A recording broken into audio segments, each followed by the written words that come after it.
મત દેવા પોગ્યો, ટપકું થઈ ગયું, ઓલી સ્લીપ ફાટી ગઈ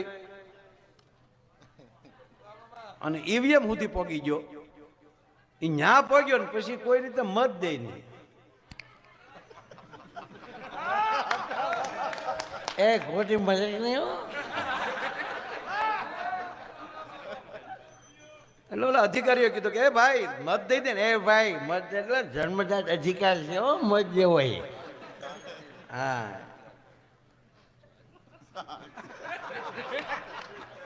એ આંગળી શું કઈ નક્કી નથી અને ગુજરાતના ભાવે જોવું પડે ગમે એમનો.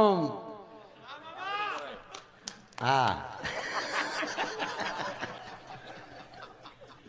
કે પણ ભાઈ મત દઈ દે, તારી પાછળ लाइन से हम जहाँ खड़े रहते हैं वहाँ से लाइन शुरू होती है. કે તારું બાપ ફિલ્મમાં સારું લાગે.